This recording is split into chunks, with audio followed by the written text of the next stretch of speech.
السلام عليكم ورحمة الله وبركاته. أصحابتا أن جعلي waxaan rabaa inaan maanta idinla wadaago cashar yar.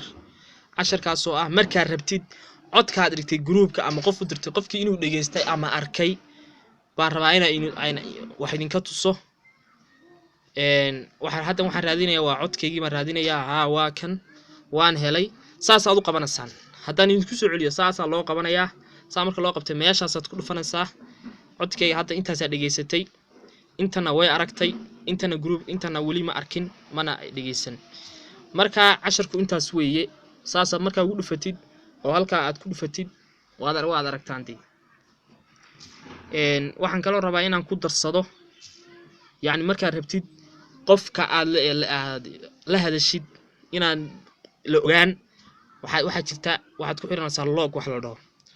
logaas oo ah waxaad ku dhufanaysaa qofka basa ugu dhufanaysaa xagga saraad ku dhufanaysaa waad aragtaan log chat. meesha log chat baad ku dhufanaysaan. hadda waxa weeye password baan ku xirnaa qofkaas laba jeer baanaad ku celinaysaa. hadda waa in tusayaa qofkii aan xidhay waka qof arki kala ma jirto. waa iska bilaadan baan waxa jirta mar qof telefoonka qaadanayo uu chatkaaga iska geliyo laakiin waxa jirta qof ku muhiima oo rabtid message-ada in dhex maray ama wixii aad ku wada hadashayna cidi ogaan sida qofkan hadda log baan saaray. markaas intaas aan idin faa'iideeyay.